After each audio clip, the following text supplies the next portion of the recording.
Alors bonjour tout le monde, bienvenue en ce dimanche 28 mars 2021 pour un autre culte avec l'Église Centre-Vie Abondante à Montmagny.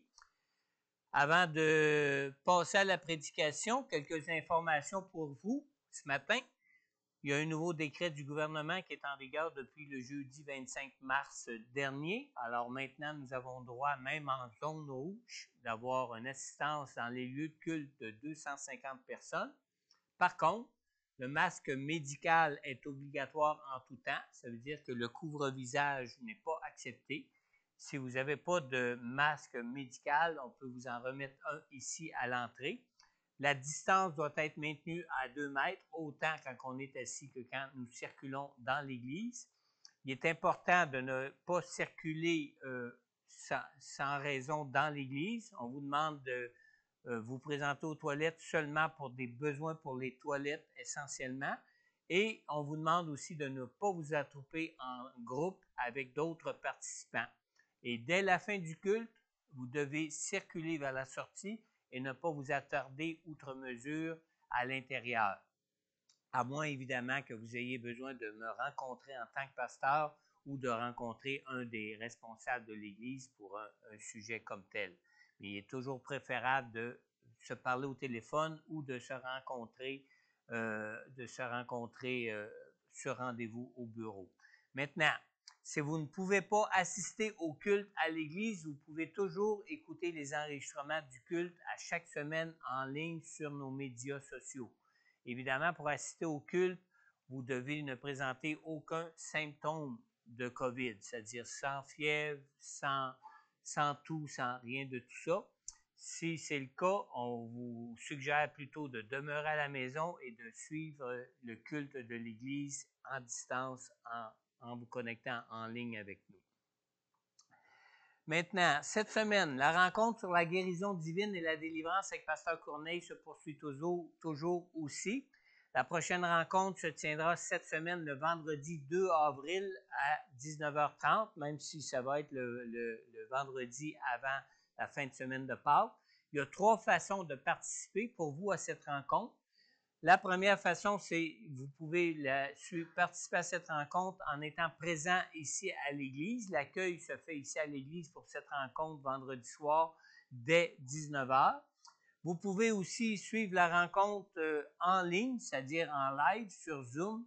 Vous devez, pour la suivre en ligne sur Zoom, vous inscrire pour recevoir le lien par courriel et vous pourrez recevoir ainsi le lien par courriel à chaque semaine pour vous connecter en ligne sur la rencontre.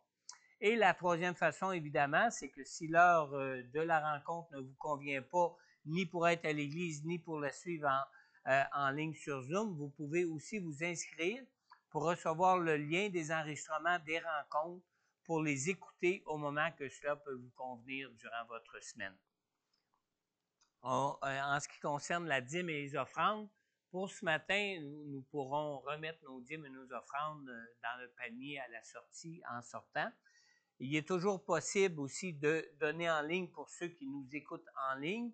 C'est possible de donner sur notre site web. Vous avez juste à aller sur le site web de l'Église, église-centrevieabondante.org, et vous avez un petit bouton qui est indiqué pour faire vos dons. Vous avez juste à peser sur le petit bouton et vous laisser conduire dans la façon de procéder à votre don. Vous pouvez aussi faire des dons par transfert bancaire ou par transfert Interact. Pour ce faire, si vous avez besoin de conseils ou de savoir comment procéder, contactez le bureau de l'Église pour pouvoir être informé là-dessus. C'est tout en ce qui concerne les annonces pour ce matin, sauf que peut-être vous rappelez que dimanche prochain, c'est le dimanche de Pâques. Nous aurons un invité à cette occasion. Alors, vous êtes bienvenus pour venir participer à cette rencontre. Vous pourrez le faire aussi en ligne comme ça vous est offert de le faire en ligne en suivant l'enregistrement suite à la rencontre, ou bien donc venir aussi en présentiel. Mais évidemment, en présentiel, vu qu'on a un invité, et vu la distanciation qui est exigée par le décret gouvernemental concernant la sécurité de santé, il est préférable de nous aviser à l'avance de votre présence pour qu'on puisse ainsi prévoir le nombre de personnes qui pourront y assister. D'accord? Alors ça, c'est tout pour les annonces. On va passer maintenant directement à la prédication de la parole de Dieu. Je vais vous inviter de tourner avec moi dans Jean au chapitre 14. On va lire ensemble pour commencer les versets 15 à 26. Jean chapitre 14, les versets 15 à 26. Vous savez, habituellement, moi, ce matin, je vais vous parler de la personne du Saint-Esprit. Habituellement, on parle de la personne du Saint-Esprit seulement après la fin de semaine de Pâques. On en parle particulièrement, surtout à l'époque où on arrive à la fête de la Pentecôte, qui se trouve d'être normalement 40 jours après la fête de Pâques. Mais le Seigneur m'a conduit à parler de la personne du Saint-Esprit, parce que vous savez, ce qui est particulier concernant la personne du Saint-Esprit, c'est que Jésus en a parlé beaucoup plus avant son départ qu'après être ressuscité et après avoir rencontré ses disciples. Alors, le Seigneur m'a conduit vraiment dans des passages de la Sainte Seine où ce que Jésus, dans son dernier repas avec ses disciples, a beaucoup parlé de la personne du Saint-Esprit. Alors, on va tourner ensemble, si vous voulez, dans Jean au chapitre 14. On va lire les versets 15 à 26 pour commencer. Jean chapitre 14, qui concerne justement ce repas avec les disciples que le Seigneur a eu avant d'être livré pour être crucifié à la croix.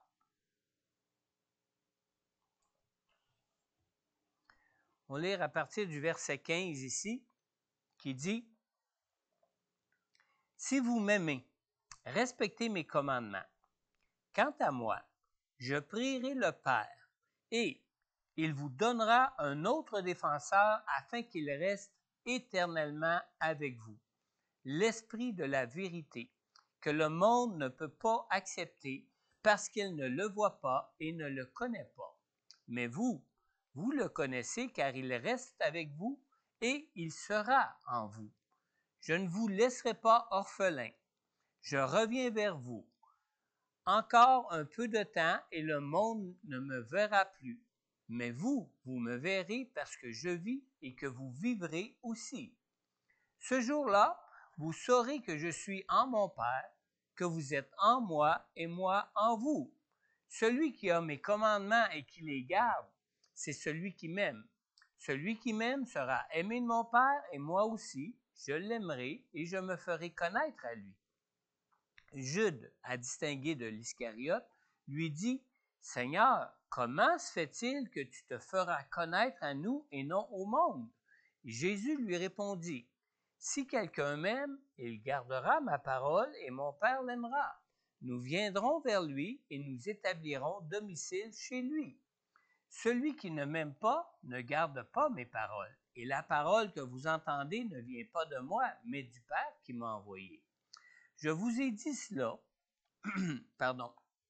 je vous ai dit cela pendant que je suis encore avec vous.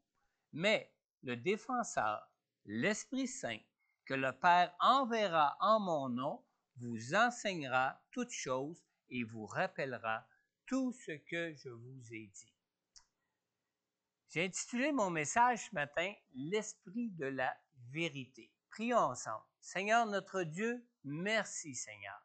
Merci Seigneur Dieu de ce que tu ne nous as pas laissés orphelins ici-bas depuis ton départ au ciel, Seigneur Dieu, suite à ta crucifixion et suite à ta mort à la croix pour nous, Seigneur.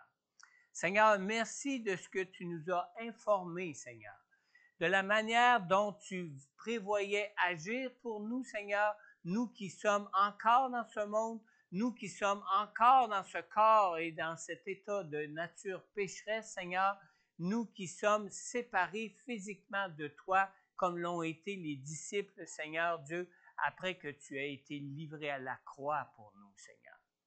Seigneur, je te prie maintenant que cette personne, ce défenseur, la personne du Saint-Esprit que tu as envoyé pour être avec nous et en nous, Seigneur, que ton Saint-Esprit nous enseigne ce matin, Seigneur, concernant son œuvre pour nous, Seigneur.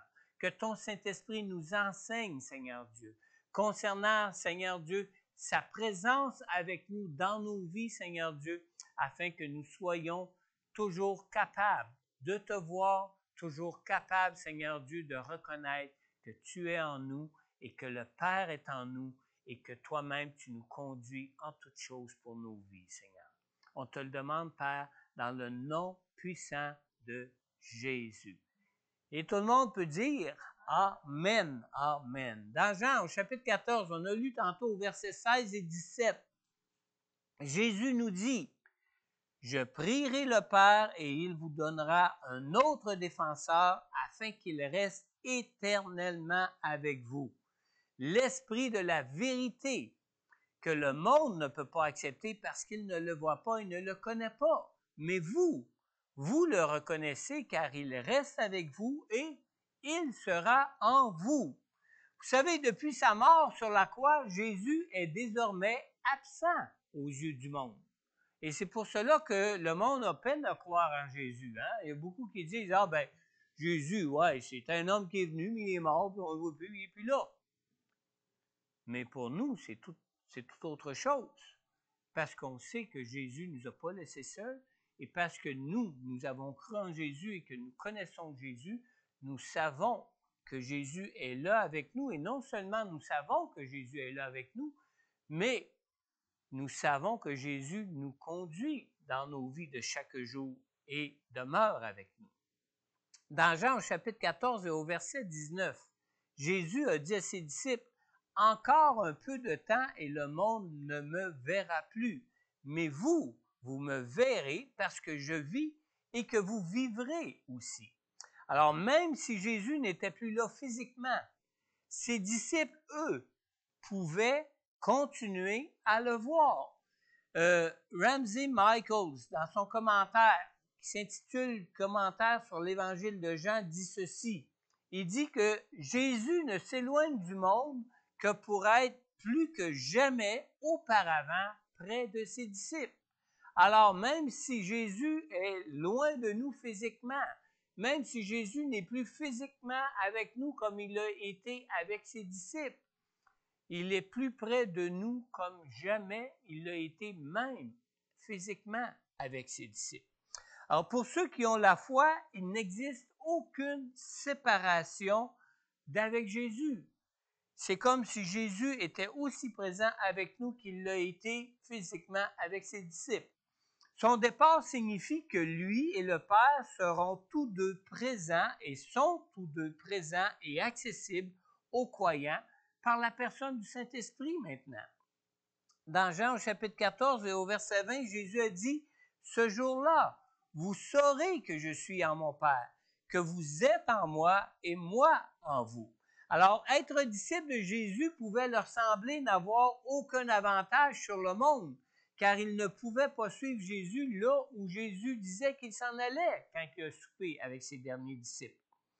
Mais Jésus, quand il a eu son dernier souper plutôt avec ses disciples, mais Jésus leur explique que son départ signifie qu'une fois que lui et que le Père seront réunis de nouveau, que la personne du Saint-Esprit, que par la personne du Saint-Esprit, ils seront tous deux présents.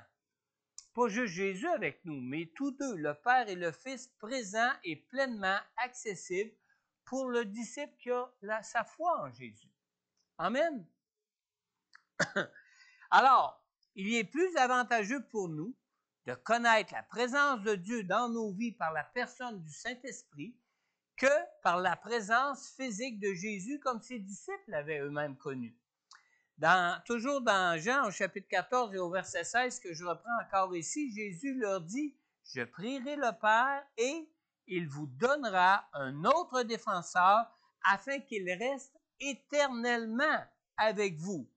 L'Esprit de la vérité. » Alors, si nous aimons le Seigneur au point de lui remettre nos vies, au point de lui faire confiance pour être dirigés par lui, il est à notre avantage même que Jésus soit retourné auprès du Père. Depuis qu'il est remonté au ciel, vous savez, Jésus s'assure lui-même par son intercession de demander au Père que son soutien soit constamment à notre portée par la personne du Saint-Esprit. Vous savez, sur terre, dans son corps physique, l'espace limitait la portée que Jésus pouvait avoir pour le monde et de même aussi pour ses disciples.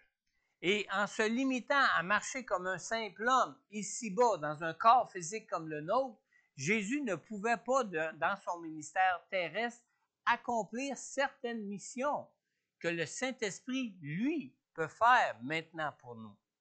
Seul le Saint-Esprit peut tout à la fois être avec tous et chacun des enfants de Dieu du monde entier. Jésus ne pouvait pas faire ça à son époque, au moment où il a marché dans son corps physique ici-bas sur terre.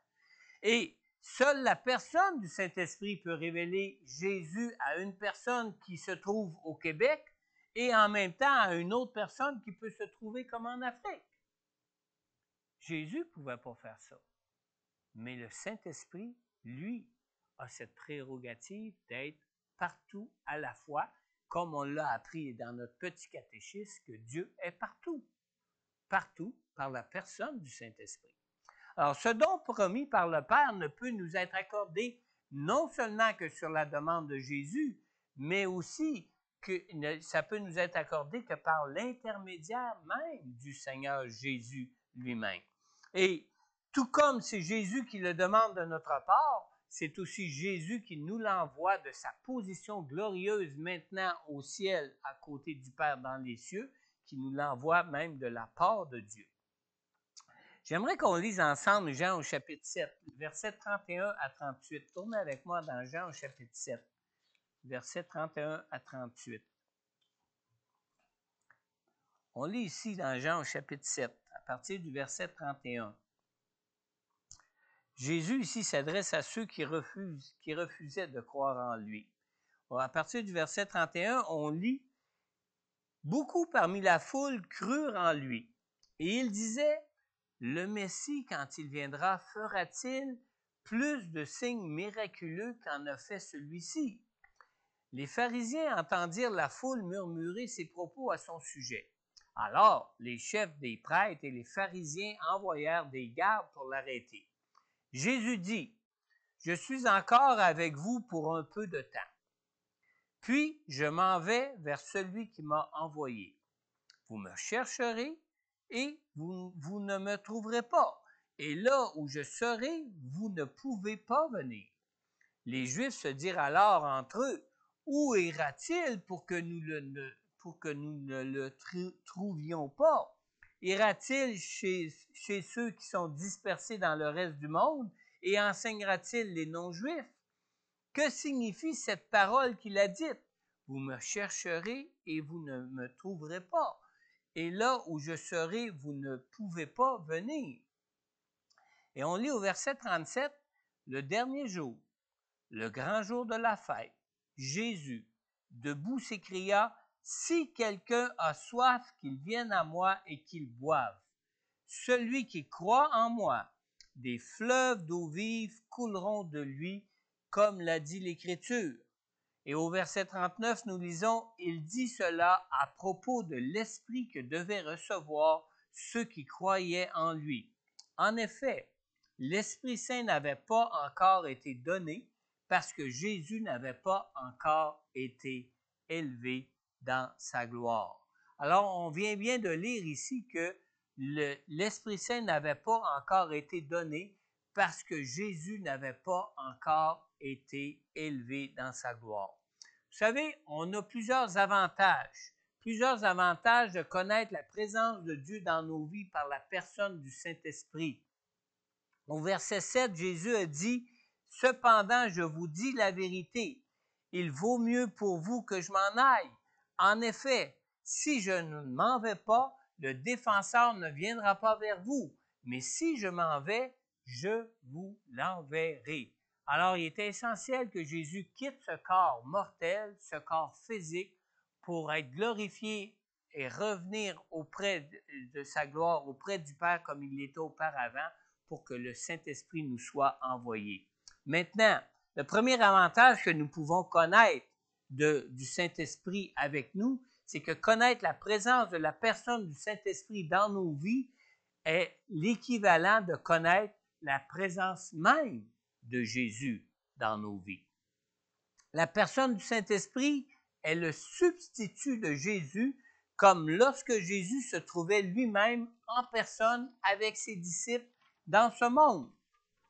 Dans Jean 14, 16, que je reprends encore, Jésus dit, « Quant à moi, je prierai le Père, et il vous donnera un autre défenseur afin qu'il reste éternellement avec vous. » Il parle d'un autre défenseur ici qui doit rester maintenant éternellement avec nous, c'est-à-dire différemment de Jésus qui, lui, devait quitter ce monde afin qu'on puisse connaître la présence de Dieu éternellement avec nous.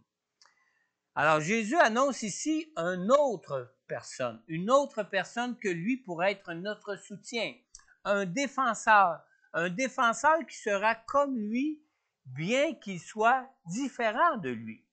Parce que nous savons qu'en Dieu, il y a trois personnes, que ce sont trois personnes parfaitement en accord, trois personnes qui sont parfaitement Dieu, mais trois personnes qui sont aussi différentes l'une de l'autre et que chacune a ses tâches ou des tâches spécifiques en tant que personne de Dieu. La traduction du mot grec que Jésus utilise ici pour dire un autre défenseur, pour dire un autre, est difficile ici à rendre. Et selon Don Carson, dans son commentaire sur ce passage, il dit que le mot grec traduit en français par « autre » est souvent employé dans deux sens différents et même dans des sens opposés. Alors, c'est encore beaucoup plus mêlant pour nous, mais écoutez bien. Le mot « autre » en grec peut signifier de nature différente, mais le même mot « autre » peut aussi, en grec, signifier de même nature. Alors, vous pouvez voir la difficulté ici, hein?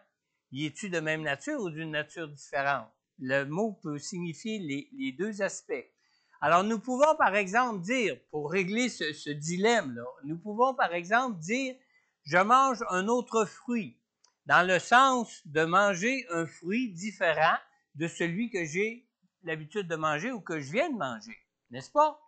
Mais je peux aussi dire « je mange une autre pomme », dans le sens de manger un fruit de la même nature que le premier que je viens de manger. Et le mot « autre » en grec a ces deux sens-là en même temps. Autant un sens qui est pareil qu'un sens qui est aussi différent et même opposé. Mais quand Jésus emploie ce mot « autre » ici, qu'on a dans le Nouveau Testament ici en grec, Jésus parle ici d'envoyer un défenseur qui sera un autre défenseur que lui-même, mais un autre défenseur qui sera de la même nature que lui. Amen. J'espère que ça devient clair pour vous. Maintenant, le mot grec traduit en français par défenseur maintenant. Ce mot comporte lui aussi plusieurs sens. Écoutez-moi bien. C'est la raison pour laquelle nous avons différentes traductions du mot qui nous sont données dans nos différentes versions de la Bible quand on lit le mot défenseur ici qui est donné en grec. On peut trouver le mot défenseur traduit par défenseur de justice, par exemple, dans la Bible du Sommeur. On peut trouver le mot défenseur aussi traduit par l'expression un autre pour vous venir en aide dans la Bible en français courant. On peut trouver le mot défenseur traduit aussi par consolateur, comme on le voit dans la version de Bible Darby ou dans la version de la Bible seconde 1910. On peut aussi trouver le mot traduit par l'expression « un autre pour vous aider », comme dans la Bible, dans la traduction « parole de vie ». Et comme on peut aussi voir le mot défenseur traduit simplement par le mot défenseur que j'utilise maintenant, qu'on trouve dans la seconde 21. Maintenant, ce mot grec qui a plusieurs sens possibles est le mot parakletos en grec qui signifie littéralement celui qui se place à côté d'eux, c'est-à-dire à nos côtés, qui est auprès de nous. Mais en grec, ce mot vient d'un verbe qui a une racine qui signifie aussi encourager ou exhorter. Alors, le terme peut donc aussi désigner un conseiller juridique, comme par exemple un avocat ou même un procureur. Et c'est pour ça qu'on parle souvent de Jésus ou de l'Esprit Saint de Dieu comme notre avocat auprès du Père. Et toujours selon Don Carson, dans notre passage ici, Jésus attribue à l'Esprit toutes ses fonctions, tout ce sens aussi, autant pour le mot autre que pour le mot qui est traduit par défenseur. Et selon Carson, toujours, c'est sans doute la raison pour laquelle Jésus utilise ce mot, parce que ce mot a plusieurs sens possibles et que l'œuvre et l'action du Saint-Esprit en nous recouvrent différentes façons d'agir pour nous. Amen. Alors, la présence du Saint-Esprit se manifeste donc en nous de multiples façons. Alors, il est donc avantageux pour nous non seulement d'avoir le Saint-Esprit personnellement présent avec nous dans nos vies, mais aussi que sa présence avec nous puisse nous apporter un soutien aussi complet et rassurant que celui que Jésus pouvait apporter à ses disciples par sa présence physique avec eux. Amen. On a peine des fois à saisir ce que le Saint-Esprit est en train de faire en nous, ce que le Saint-Esprit est en train de nous montrer, ce que le Saint-Esprit est en train d'accomplir à travers nous, parce qu'on se dit, ouais, mais on ne le voit pas, c'est le Saint-Esprit. Mais on peut savoir que c'est le Saint-Esprit et c'est une question d'être informé, de savoir comment le Saint-Esprit agit et de quelle façon le Saint-Esprit peut agir pour reconnaître le Saint-Esprit qui agit en nous. Deuxième avantage concernant la personne du Saint-Esprit, c'est que bien que nous ayons les mêmes prérogatives qu'avec Jésus par la personne du Saint-Esprit, nous bénéficions aussi en surplus, c'est-à-dire en plus de ces prérogatives-là, nous bénéficions en surplus de nouveaux avantages qui découlent de la position céleste de Jésus, qu'on n'aurait pas si Jésus serait resté physiquement avec nous. Les fonctions assumées par le Saint-Esprit ne sont pas en tout point identiques à celles qui sont assumées par Jésus depuis son retour au ciel. Vous savez, seul le Fils s'est incarné homme, et non pas le Saint-Esprit, n'est-ce pas? Seul le Fils s'est incarné homme. Seul le Fils Jésus est mort et est ressuscité dans un nouveau corps glorifié. Alors, bien que nous puissions maintenant bénéficier de l'intercession du Fils et de celle du Saint-Esprit, leur intercession, c'est-à-dire l'intercession du Fils et l'intercession du Saint-Esprit, sont différentes envers nous.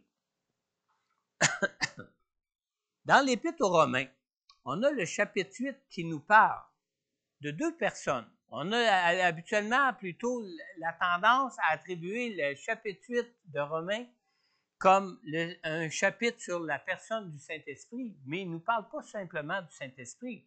Il nous parle de deux personnes ici, de deux intercesseurs pour nous. Il nous parle de la personne de Jésus le Fils, qui intercède pour nous, mais il nous parle aussi de la personne du Saint-Esprit de Dieu, qui aussi intercède pour nous. Ce chapitre décrit la différence de portée qui existe entre l'intercession faite par Jésus pour nous et celle de l'intercession qui est faite par le Saint-Esprit de Dieu qui habite en nous. Dans Romains, au chapitre 8, au verset 34, on lit ici, « Qui les condamnera?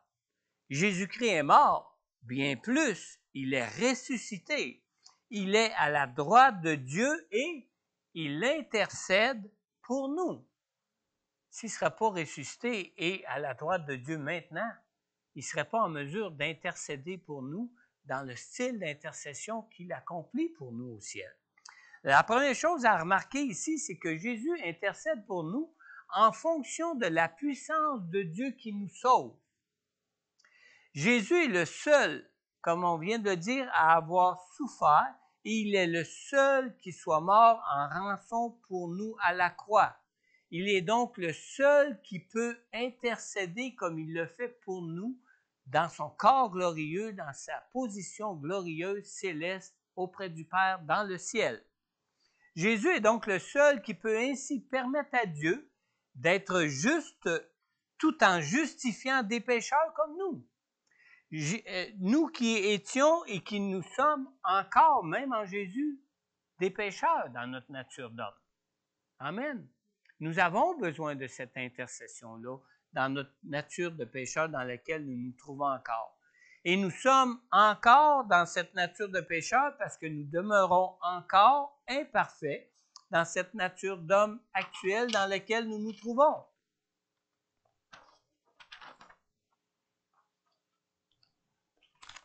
À l'envers.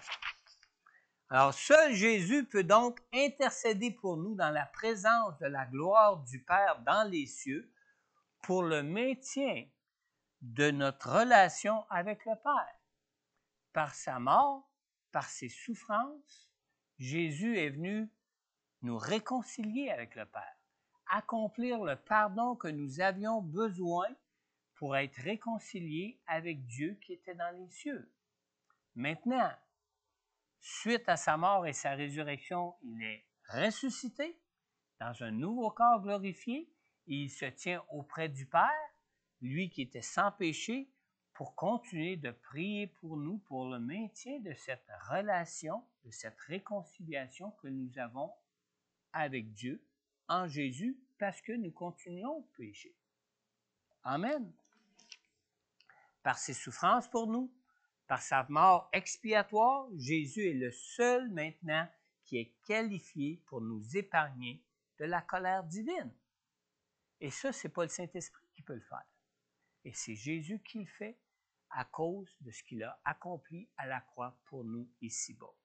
Deuxième chose à remarquer, c'est que la personne du Saint-Esprit de Dieu intercède pour nous maintenant en fonction de la puissance de Dieu, mais pas pour maintenir cette réconciliation avec Dieu, mais maintenant pour notre sanctification, notre transformation dans notre corps de faiblesse, dans nos vies ici-bas. Dans Romains, au chapitre 8 et au verset 26, nous lisons ici, toujours dans le même chapitre que je vous parlais tantôt, de même, l'Esprit aussi nous vient en aide dans notre faiblesse. En effet, nous ne savons pas ce qu'il convient de demander dans nos prières, mais l'Esprit lui-même intercède pour nous par des soupirs que les mots ne peuvent exprimer. Alors, la personne du Saint-Esprit intercède pour nous concernant nos faiblesses, pour des besoins que nous ne soupçonnons même pas dans nos vies ici-bas. Amen. Mais lui qui sonde les cœurs, qui sonde toutes choses, connaît nos faiblesses, connaît nos manquements, sonde même le cœur de Dieu et connaît le plan de Dieu pour nous et lui-même intercède pour nous auprès de Dieu pour notre sanctification, pour notre transformation, pour être transformé de jour en jour de plus en plus à l'image du Fils de Jésus qui est notre Sauveur et pour être ainsi de plus en plus dans la volonté de Dieu, dans son plan de vie pour nous ici-bas. Amen. Dans la deuxième partie du verset suivant de Romains 8, 27, dans la partie B du verset, ça dit que c'est en accord avec lui, c'est-à-dire avec le Père, avec la volonté de Dieu, qu'il intercède en faveur des saints. Il n'intercède pas pour que notre réconciliation soit maintenue comme Jésus le fait en étant à la droite de Dieu dans sa gloire au ciel, mais il le fait de façon à ce que nous soyons sanctifiés et son intercession ne procède pas toutefois d'un sacrifice qu'il aurait fait lui-même, qu'il aurait lui-même offert, mais il procède de l'aide qu'il apporte dans son rôle de soutien pour nous. Alors, autant il est le Saint-Esprit de Dieu, autant il se charge de notre sanctification, autant il se charge de notre transformation. Je vais vous dire une chose que je n'ai pas dans mes notes, qui me vient soudainement à l'esprit. Quand on recherche la plénitude du Saint-Esprit en nous et qu'on dit comment ça se fait que je n'arrive pas à être rempli du Saint-Esprit pour parler en langue comme signe de cette plénitude, comme ça dit dans la parole de Dieu, c'est que peut-être que nous ne sommes pas assez livrés au Saint-Esprit pour nous laisser conduire dans la sanctification et la transformation qu'il cherche à accomplir pour nous dans nos vies ici-bas. Amen. Maintenant, différemment de l'intercession de Jésus pour nous, l'intercession du Saint-Esprit implore la grâce, la puissance de Dieu pour la délivrance de nos faiblesses et pour notre transformation. L'intercession du Saint-Esprit en nous amène donc dans nos vies les manifestations même de la puissance de Dieu qui nous permet de devenir la nouvelle créature de Dieu que nous sommes appelés à devenir, et ce, selon le plan de vie que Dieu a pour nous. Amen. Vous savez, le Saint-Esprit peut remplacer Jésus en tout point pour poursuivre l'œuvre du salut que Jésus a commencé pour nous ici-bas, sauf pour ce qui concerne ce que Jésus seul pouvait accomplir à la croix. Et dès le début de son ministère sur terre, Jésus avait parlé de ce qu'il était venu accomplir. On l'a vu, je pense, la semaine dernière, dans la parole, le message de la semaine dernière, dans Luc au chapitre 4, dans les versets 18 et 19. Jésus définit ici son appel pour son ministère terrestre. Et Jésus dit, « L'Esprit du Seigneur est sur moi, parce qu'il m'a consacré par onction pour annoncer la bonne nouvelle aux pauvres. Il m'a envoyé pour guérir ceux qui ont le cœur brisé, pour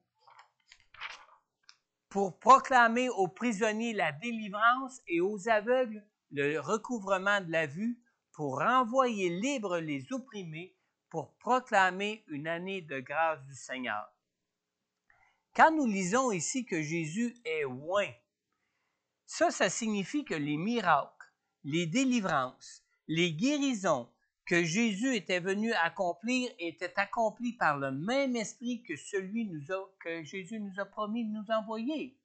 Le même esprit dont on est oint par Jésus, de cet esprit qui est envoyé de Dieu pour nous, pour marcher comme Jésus a marché ici-bas dans ce monde.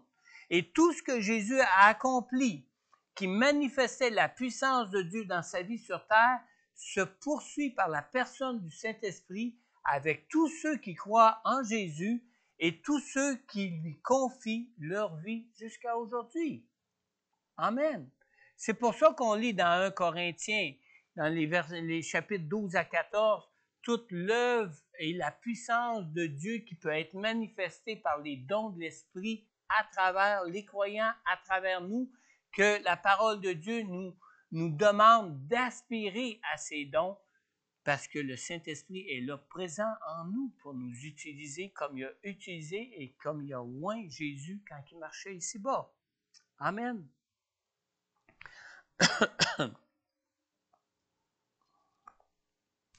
Et comme Jésus a, par ses manifestations de la puissance de Dieu, rendu témoignage du Père dans les cieux, le Saint-Esprit en nous rend à travers nous le même témoignage, le témoignage de la grâce de Dieu, celle qui nous est offerte maintenant pour tous ceux qui croient en Jésus.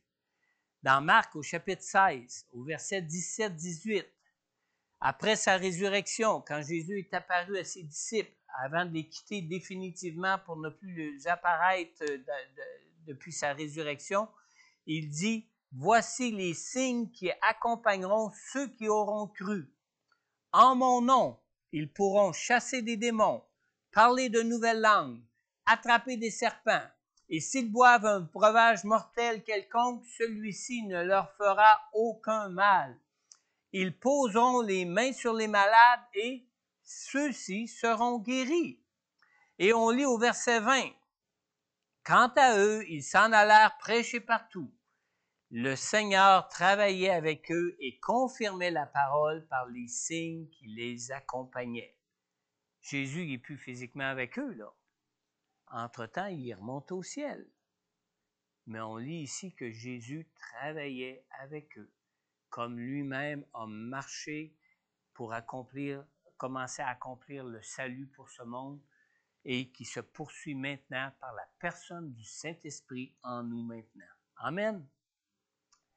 Un dernier avantage pour ce matin, dans Jean au chapitre 14 et au verset 17, Jésus dit, « l'esprit de la vérité que le monde ne peut pas accepter parce qu'il ne le voit pas et ne le connaît pas, mais vous le connaissez, car il reste avec vous et il sera en vous. Alors, troisième avantage ce matin, c'est que tout comme Jésus était la vérité, la personne du Saint-Esprit en nous est l'esprit de la vérité. Alors, nous retrouvons 3 fois cette expression dans cette histoire de la dernière rencontre de Jésus qui était en personne avec ses disciples avant de les quitter dans la chambre haute. Et en plus de Jean 14, 17 qui parle de cette expression qu'on vient de lire, on la retrouve aussi dans Jean au chapitre 15 au verset 26 où ce que Jésus dit, « Quand sera venu le défenseur que je vous enverrai de la part du Père, il dit encore, l'esprit de la vérité qui vient du Père, il rendra témoignage de moi. » Et on le lit aussi dans Jean au chapitre 13, toujours dans cette même rencontre. Dans Jean 16, au verset 13, Jésus dit aussi, « Quand le défenseur sera venu, l'esprit de la vérité, il vous conduira dans toute la vérité, car il ne parlera pas de lui-même, mais il dira tout ce qu'il aura entendu et vous annoncera les choses à venir. » L'esprit de la vérité, vous savez, est l'esprit qui communique la vérité. Dans Jean chapitre 14, au verset 6, juste un peu auparavant, Jésus vient tout juste de dire qu'il est lui-même la vérité. C'est moi qui suis le chemin, dit Jésus, la vérité et la vie. On ne vient au Père qu'en passant par moi. Alors, l'esprit de la vérité signifie davantage que simplement l'esprit de Jésus qui est la vérité. Le Saint-Esprit est l'esprit qui nous apporte la révélation de Dieu, la vraie, on va faire un pléonasme, la vraie vérité de Dieu, la vraie révélation de Dieu. C'est la personne du Saint-Esprit en nous qui est chargée de compléter la révélation de Dieu que Jésus est venu lui-même nous apporter, lui qui est la vérité de Dieu. On lit dans Jean 1, dans le premier chapitre de Jean, au verset 4, concernant Jésus comme étant la parole de vérité de Dieu qui s'est incarnée en homme. Il dit ici, en elle, c'est-à-dire en la parole, Jésus qui est la parole, en elle il y avait la vie et cette vie était la lumière des êtres humains. Autant on a eu besoin de Jésus pour être notre lumière en tant qu'être humain, autant maintenant nous qui sommes encore des êtres humains dans ce monde, nous avons besoin de la personne du Saint-Esprit qui est l'esprit de la vérité qui vient continuer cette révélation-là de Jésus qui est lui-même la vérité qui est venue dans le monde. Amen. Le Saint-Esprit a donc comme fonction de nous apporter des révélations de la parole pour 2 raisons bien spécifiques. Et ces 2 raisons-là, on les trouve dans les versets que nous venons de lire. Dans le verset de Jean 15, verset 26, que nous avons lu, qui dit « Il rendra témoignage de moi ». Alors, le Saint-Esprit a la tâche d'apporter des vérités concernant la portée de la mission de Jésus que les disciples n'étaient pas encore en mesure de saisir. Et comme pour plusieurs choses, même si nous sommes enfants de Dieu, parce que nous sommes encore dans la chair, dans notre nature d'homme, il y a encore des choses que nous ne serions pas en mesure de saisir avec simplement la parole de Dieu qui nous a été donnée. Nous avons besoin de l'esprit de vérité qui, lui, a comme mission d'apporter des spécificités, d'apporter des vérités concernant la portée de la mission de Jésus pour nous. Qui peut dire qu'il a tout compris du salut de Dieu en Jésus dès sa première lecture de la Bible? Pas moi, en tout cas. Moi, ça fait 30 ans que je lis la parole. Ça fait 30 ans, même plus que 30 ans, que je prêche la parole. Puis à chaque fois encore que je lis ma parole, le Saint-Esprit de Dieu me montre de nouvelles choses. Amen. Nous avons besoin, parce que nous sommes encore dans cette nature humaine, nous avons besoin du Saint-Esprit de Dieu qui est l'Esprit de la vérité. Alors, toutes les nouvelles révélations que nous pouvons trouver dans la parole à chaque fois que nous relisons un passage nous vient de la personne du Saint-Esprit. Et ce n'est pas parce qu'on est plus intelligent, ce n'est pas parce qu'on a appris plus par cœur notre parole, ce n'est pas parce qu'on a donné un jour notre cœur à Jésus pour dire, ben maintenant je connais Jésus, mais si on connaît Jésus, c'est parce que le Saint-Esprit est en nous et qu'il est l'Esprit de la vérité et qui nous pousse même à connaître toujours plus Jésus dans nos vies ici-bas. Et la deuxième chose aussi, c'est que selon Jean au chapitre 16, dans les versets 12 à 14, vous prendrez le temps de les lire chez vous à la maison, mais dans les versets 12 à 14, on voit ici que le Saint-Esprit devait apporter des vérités en ce qui concernait les disciples, parce que les disciples n'étaient pas encore capables de comprendre certaines vérités, certaines paroles même que Jésus lui disait directement. Dans Jean chapitre 16, on lit au verset 12 à ce sujet, Jésus dit, « J'ai encore beaucoup de choses à vous dire, mais vous ne pouvez pas les supporter maintenant. » Vous savez, quand le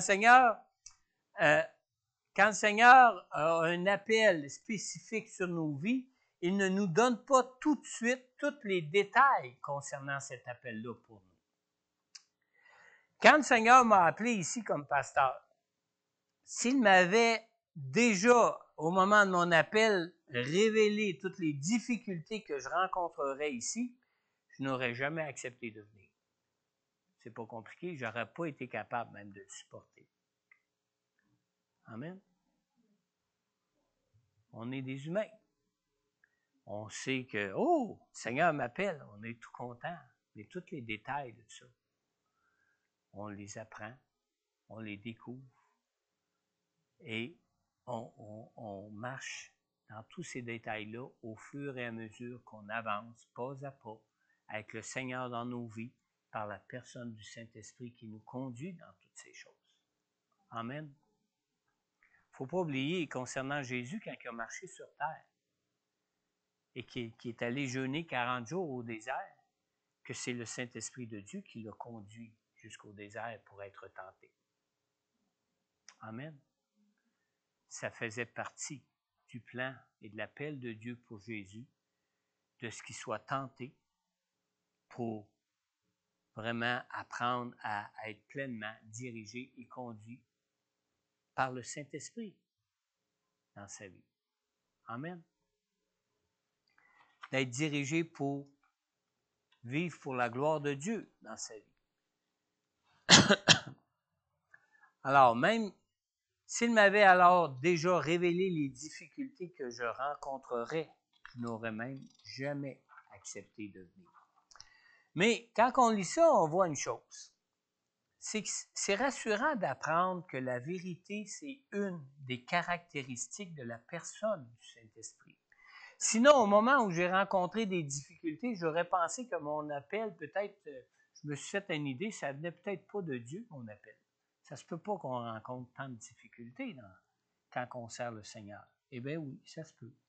Eh bien oui, c'est des choses qui arrivent à tout être humain, même à ceux qui sont au service de Dieu.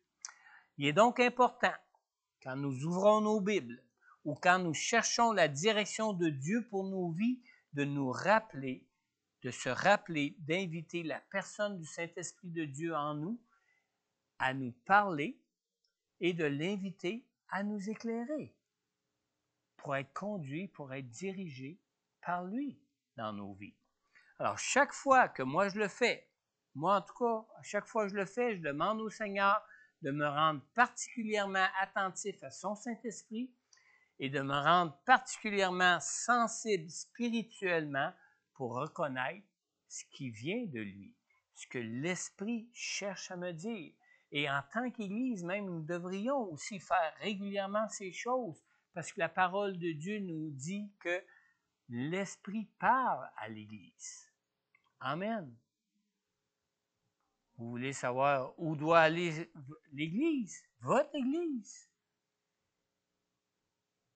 demandez que le Saint-Esprit nous parle et demandez au Saint-Esprit d'être sensible en tant que membre du corps de Christ, en tant que l'Église du Seigneur Jésus-Christ.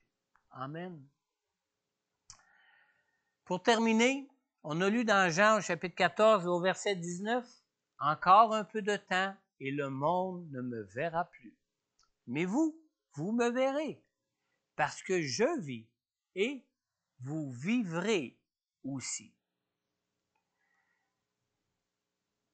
J'ai un appel ce matin pour toi. Est-ce que tu vis? Est-ce que tu connais la vraie vie que Jésus est venu apporter pour toi? Si jusqu'à maintenant tu n'as jamais encore reçu Jésus pour le connaître et pour le voir avec toi présent dans ta vie, pour conduire tes pas dans le plan de vie merveilleux que Dieu a pour toi, je veux t'inviter à le faire maintenant. Si tu reconnais maintenant que tu es un pécheur et que tu désires maintenant recevoir Jésus dans ton cœur pour ta vie, je t'invite simplement à adresser cette prière à Dieu, cette courte prière en répétant après moi. Père céleste, je crois en ton amour pour moi en Jésus et je crois que tu veux que je connaisse toutes les grâces de tes bénédictions dans ma vie. Père céleste, je crois en Jésus qui, dans son amour, s'est sacrifié pour moi.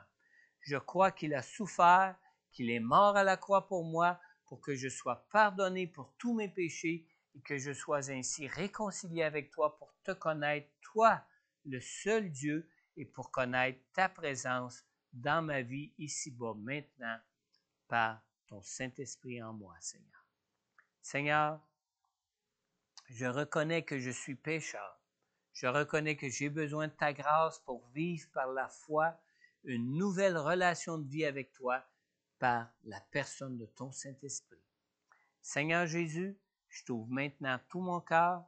Je te prie, Seigneur, d'entrer maintenant dans ma vie. Je te le demande, Père, dans le nom de Jésus, ton Fils, mort et ressuscité pour moi. Amen. Alors ce matin, si vous écoutez, ou plutôt si vous êtes présentement à l'écoute de cet enregistrement de ce matin, de ce message, et que vous avez adressé cette prière au Seigneur pour la toute première fois de votre vie, n'hésitez pas à prendre contact. Prendre contact selon ton choix, soit avec moi, soit avec Pasteur Corneille. Nous pourrons prendre contact avec toi par la suite pour prier pour toi personnellement et pour répondre à toutes tes questions sur Jésus et pour tout ce qui peut concerner aussi la personne du Saint-Esprit avec toi maintenant pour ta vie.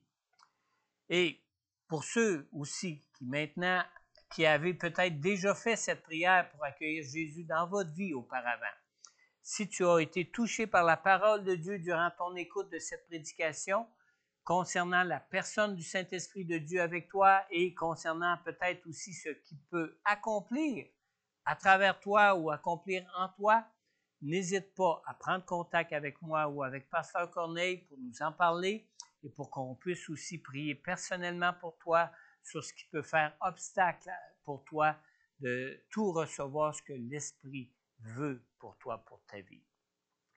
Pour ceux qui écoutent cet enregistrement, j'aimerais maintenant terminer dans la prière et pour les autres qui sont ici présents ce matin, vous pourrez, après ce temps de prière de clôture, vous avancer ici en avant, vous pourrez prendre position sur les X ici en avant. Si les X sont occupés, simplement attendre à l'écart à au moins 2 mètres votre tour avant de vous avancer. Père Céleste, Seigneur notre Dieu, merci Seigneur. Merci de ce plan parfait, de ce plan divin, Seigneur, de ce plan, Seigneur Dieu, éternel de ta présence avec nous par la personne de ton Saint-Esprit, Seigneur. Seigneur, on te demande dans ta grâce, Seigneur, que tu nous donnes, Seigneur Dieu, d'être sensible à la personne de ton Saint-Esprit. On te demande aussi dans ta grâce, Seigneur notre Dieu, que tu nous donnes, Seigneur Dieu, d'être attentif à la personne de ton Saint-Esprit, afin qu'on puisse être conduit par toi, afin qu'on puisse, par la personne du Saint-Esprit, Seigneur Dieu, te voir, toi, Jésus, et t'entendre, toi, Père, nous parler comme tu parlais à Jésus, afin qu'il marche dans tout ce que tu lui montrais et tout ce que tu lui disais, Seigneur. Seigneur, merci de ton Saint-Esprit. Merci de faire de moi le temple de ton Saint-Esprit. Et Père, merci aussi pour Jésus, Seigneur, qui est là à ta droite dans les cieux, dans ce corps glorifié pour intercéder pour moi, pour le maintien de cette réconciliation avec toi, pour le maintien, Seigneur Dieu, de ta présence dans ma vie, pour ma transformation, ma sanctification, Seigneur. On te le demande, Père, dans le nom puissant de Jésus. Amen.